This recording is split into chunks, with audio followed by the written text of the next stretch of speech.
Hi friends, Assam के singer Geetanjali दास ने एक बिहू मंच में अनाउंसर को उनके नाम की उच्चारण गलत तरीके से करने के लिए मंच में बुलाकर उनका अपमान करती है। आइए देखते हैं कैसे हुआ ये पूरा घटना। সকলোৰে সহায় সহযোগিতা কামনা কৰিছো আৰু মই অনুষ্ঠান তেতিয়াহে আৰম্ভ কৰিম যেতিয়া ঘোষকগৰাকী এবাৰ মঞ্চলৈ আহিব। মই আমন্ত্ৰণ জনাইছো তেখেতক, এবাৰ লগ পাবলৈ মন গৈছে। মই এবাৰ লগ পাব বিচাৰিম ঘোষকগৰাকীক। বিশিষ্ট মাননীয় ঘোষক ডাঙৰীয়া, আপুনি আহিলে আমি অনুষ্ঠান আৰম্ভ কৰিব পাৰোঁ। এবাৰ মঞ্চত বিচাৰিছোঁ। আয়োজকৰ তৰফৰ পৰা যদি পঠিয়াই দিয়ে তেখেতক এবাৰ ভাল পাম। মই চিনাকি হ'ব মন গৈছে। আপুনি কৰি আছে নেকি ঘোষণা? ৰাইজে ইতিমধ্যে মোৰ নামৰ গীতটি গাবলৈ আৰম্ভও কৰিছে, মই শুনিছোঁ। থেংক ইউ ছ' মাছ। এনেদৰে মৰম দিব, ভাল লাগিব। এয়া দাদা, আমাৰ মাননীয় ঘোষক ডাঙৰীয়া, তেখেতৰ কাৰণে এটা ৰাইজৰ পৰা ডাঙৰকৈ হাত চাপৰ বিচাৰিছোঁ ফোনতে। একো নাই বাৰু, একো নাই। মই আপোনাক মাত্ৰ এবাৰ লগ পাব বিচাৰিছিলোঁ, কাৰণ বাৰম্বাৰ কৈ থকা হৈছে আপোনাক মোৰ নামটো। আৰু যদি এখন মঞ্চত উঠাৰ আগতে নিজৰ নামটো ভুলকৈ শুনা যায়, সেইটো চাগে আপোনাৰো ভাল নালাগিব, নহয় জানো দাদা? নাই, মই অকণমান মনত বেয়া লাগিছে। মই সেইকাৰণে আপোনাক এবাৰ মাত্ৰ দৰ্শন কৰিব মন আছিলে, সেইকাৰণে আপোনাক বিচাৰিছোঁ মঞ্চত। অন্য মোৰ একো কথা নাই। ৰাইজ, তেখেতৰ কাৰণে এটা ডাঙৰ হাত চাপৰি। আৰু মই যথেষ্ট সৰু হ'ম আপোনাতকৈ বয়সত। মাত্ৰ মই এটা কথাই ক'ব বিচাৰিম দাদা, যদি অসুবিধা হয় মনত ৰাখিবলৈ এখন কাগজত লিখি ল'লেই হ'ল, বাছ, চিম্পল কথা, হয়নে বাৰু? মই আপোনাক সন্মান জনাইছোঁ। কেৱল নাই, আপুনি যথেষ্ট বয়সত ডাঙৰ। মই আপোনাক ক্ষমা খোজাবলৈ মঞ্চলৈ মাতা নাই। মই মাত্ৰ আপোনাক এবাৰ লগ পাব বিচাৰিছোঁ।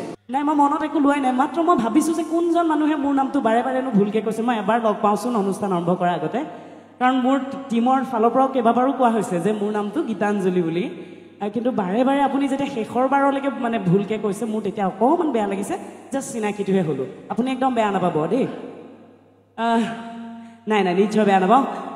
ৰাইজ, আয়োজকৰ কাৰণে এটা ডাঙৰ হাত চাপৰি বিচাৰিম পুনতে আপোনালোক সকলোৰে পৰা।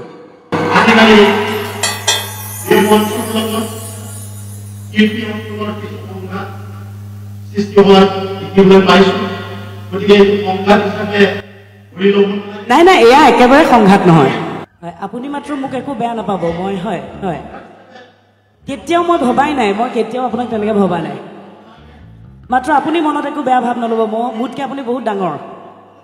হয়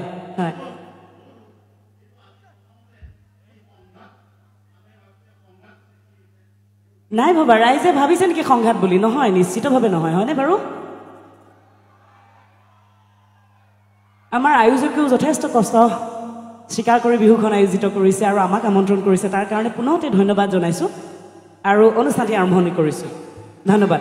इस घटना के बाद असम के चारों तरफ गीतांजलि को क्रिटिसाइज किया जाता है, इसीलिए बाद में वो प्रेस कॉन्फ्रेंस बुला के माफी भी मांगती है। চাওক, যেতিয়া তেওঁ ঘোষণা কৰিছে মোৰ নামটো ক'ৰ পৰা কৰিছে, মই প্ৰথম কথা আপোনাক ক'লোঁ। যেতিয়া মই গ্ৰীণ ৰুমত বহুত দেৰি বহি আছোঁ, তেতিয়া মই তেওঁৰ লগত মই মুখামুখি হোৱা নাই। মই মাত্ৰ তেওঁৰ মাতটোহে শুনি আছোঁ।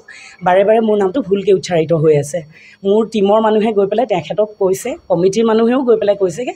কিন্তু শেষ মুহূৰ্তলৈ যেতিয়ালৈ মই ছাউণ্ড চেকৰ পিছত ষ্টেজত উঠিছোঁ, তেতিয়ালৈ মোৰ নামটো ভুলেই হৈ থাকিলে। তথাপি মই কুণ্ঠাবোধ নকৰাকৈ মঞ্চলৈ গ'লোঁ, কিয়নো এখন ৰাইজ মোলৈ ৰৈ আছে। বেলেগৰ নামেৰে হ'লেও মই মঞ্চত উঠিলোঁ। কিন্তু যেতিয়া মই সেইকাৰণেই মই আচলতে তেওঁক চাবলৈ বিচাৰিলোঁ যে কোনগৰাকী ব্যক্তিনো যোনে মোৰ নামটো বাৰে বাৰে কোৱাৰ পিছতো এবাৰ বা দুবাৰ কিবা এটা ভুল হ'ব পাৰে, ভুলবশতঃ নামটো উচ্চাৰণ ভুলকৈ হৈছে, একো নাই।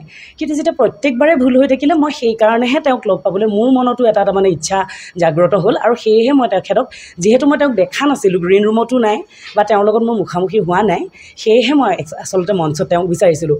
মঞ্চত তেওঁ উপবিষ্ট হোৱাৰ পিছতহে মই গম পাইছোঁ যে তেখেত এগৰাকী বয়োজ্যেষ্ঠ ব্যক্তি। আৰু মই লগে লগে মঞ্চতে কৈছোঁ, আপোনালোকে ক্লিপটোত চাগে পাইছে যে আপুনি মোক ক্ষমা খোজাৰ কোনো প্ৰয়োজন নাই, মই আপোনাতকৈ যথেষ্ট সৰু। কেৱল মোৰ মনত দুখ লাগিছে যে আপুনি মোৰ নামটো ভুলকৈ উচ্চাৰণ কৰি থাকিলে। দাদা, যদি সম্ভৱ হয় আপোনাৰ মনত ৰাখিবলৈ যদি অসুবিধা হৈছে, এখন কাগজত মোৰ নামটো লিখি ল'লেই হৈ যায়। কথাটো আচলতে সিমানকণে। ইয়াত যদি কোনোবাই সেই কথাখিনিৰ কাৰণে মোক বেয়া পাইছে বা আঘাত পাইছে, মই ক্ষমা বিচাৰিছোঁ। तो फ्रेंड्स, गीतांजलि दास ने जो अनाउंसर को मंच में बुला के ऐसे अपमान किया, क्या ये बात सही है? आप कमेंट में अपना जरूर बताएं। बाकी ऐसी खबर पाने के लिए आप हमारे चैनल को जरूर सब्सक्राइब करें। Thank you.